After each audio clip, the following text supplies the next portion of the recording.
Hi everyone, Suzanne here from the Project Manager Clinic.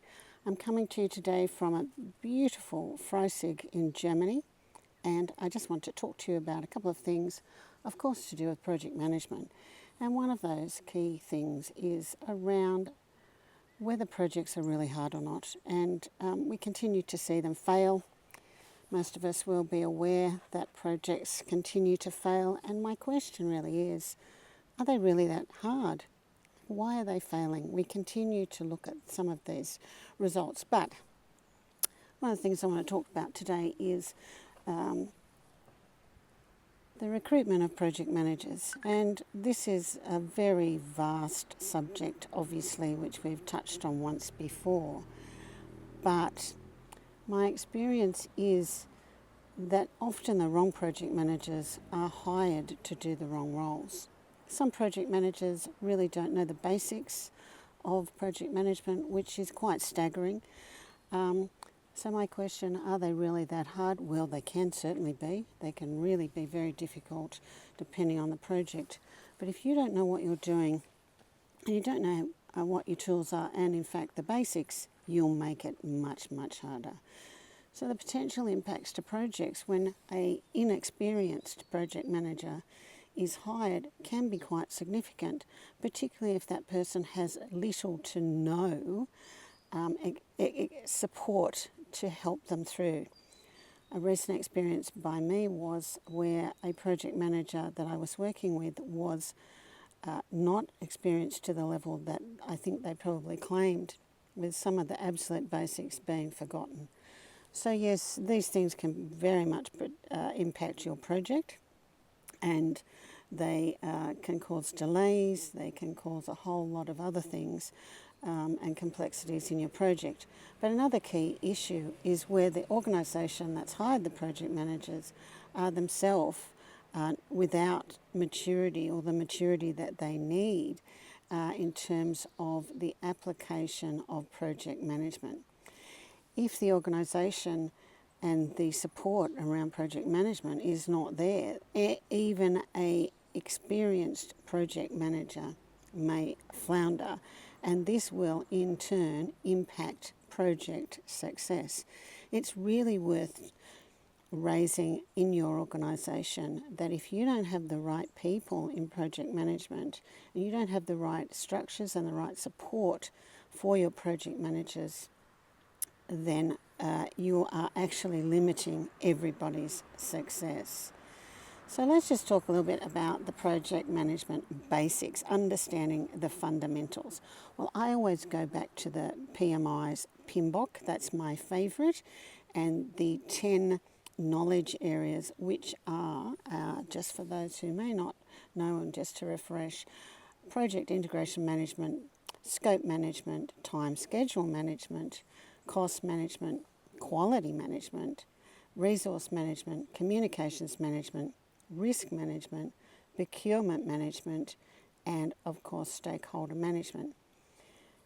You can see from this that project management is multifaceted. It is a management skill.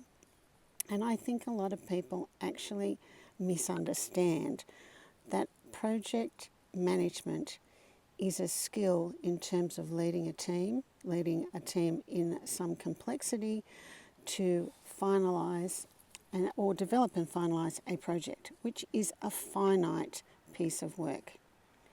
So what is a project? Well, according to the Project Management Academy, it's temporary. So it has, as I said, a finite end. It has a start and end date. It's unique.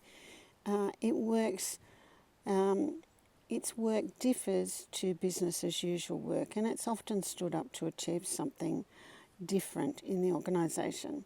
There's a team, budget and schedule, and they all are designed to make your project a success. Projects are goal-oriented, so they should be completed with the deliverables as agreed. In my experience, and I've seen all sorts of projects, some of the badly thought through ones are really in trouble before they've even started. One of the key areas and the key skills, I think, of project management is to be able to understand what the project is, what you have to deliver, and to very, very carefully develop a plan of action that will deliver those outcomes. So again, what's project management? Well, for me, as I said, the word management is key. The project manager needs to steer the project in a direction that will deliver the greatest value to the organisation. The project manager ideally will have specific knowledge and skill as well as the ability to apply the right tools and techniques when they are required. And this actually requires considerable skill. It doesn't seem like it when you're first studying project management. All of those knowledge areas that I talked about seem quite good in theory. The actual skill comes from understanding when to apply them, when to switch, when to change your style of management, when to talk to whom. Many project managers will only report their status reports to their senior stakeholders or their sponsor, and I always find this to be entirely strange, because I think the more people that know and understand what your project is, the better chances you have of success. But I won't go into that too much in this discussion because that will be another session. Another question that I often get asked is, how important is experience? Well, it's vitally important and must be matched to the project that you're doing. People like me have done most projects that are going, and so we can apply those skills and techniques to anything virtually that's going to come our way. But for some people, and the ones that are less experienced, they really must be put into the right type of project. And you also need to understand the complexity of the project that you're managing, with all of the levers that are concerned to make the machine happen, to understand what's to the side of you, what's behind you, and what's in front of you. And sometimes these are other projects. If you're not aware and looking for those things all of the time, again, your project may not be as successful as it could be. So for me, the key attributes of a successful project manager are these: tenacity, the drive to just keep pushing through, to get up every morning and say, okay, it's going to get tough, but we're going to get this done.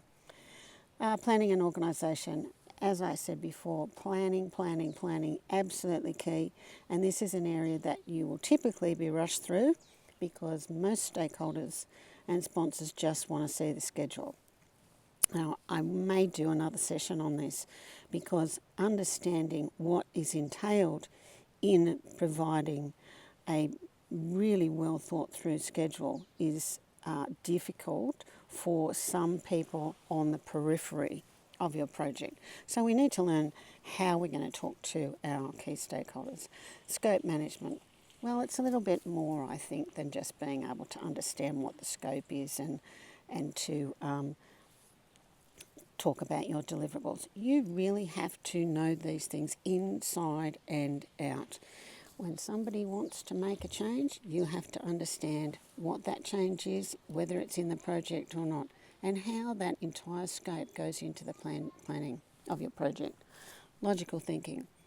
Project managers need to understand the logical flow of the project. We all talk about the critical path and all of those technical project management things, but at its basic level, you have to think logically.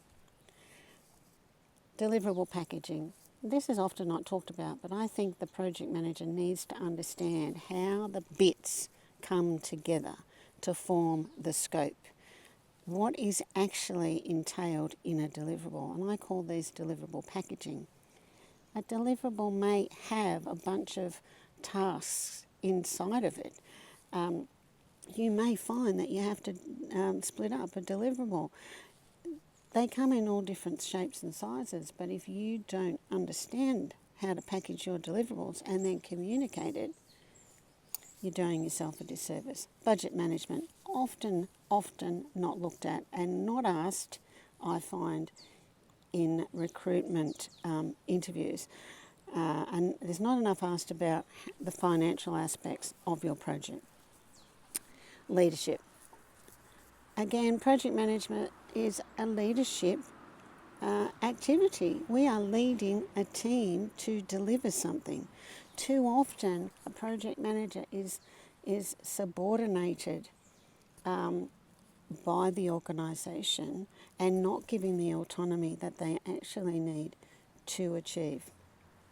Communication, transparency, honesty, openness.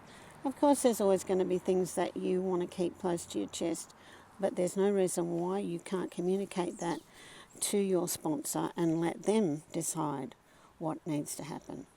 Understanding people and teams. Management ability. How do you manage a team of people? How do you motivate them? What are the skills that each of your team needs that you can leverage on? These things are really, really important. And then structuring the project. So how does the actual project get put together? And I always call this the strategy. So it's the project strategy or the project approach. How are we actually going to do this? It's not just a whole bunch of lines in a Gantt chart. There's a lot more to it than that. I'm just going to finish now with the Project Management Institute's 5 critical soft skills for project management. And they also cite leadership. They talk about conflict management.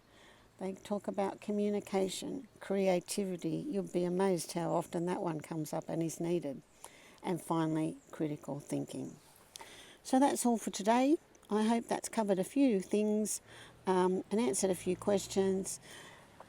Give me a thumbs up down below, and I look forward to talking to you all again soon. Bye.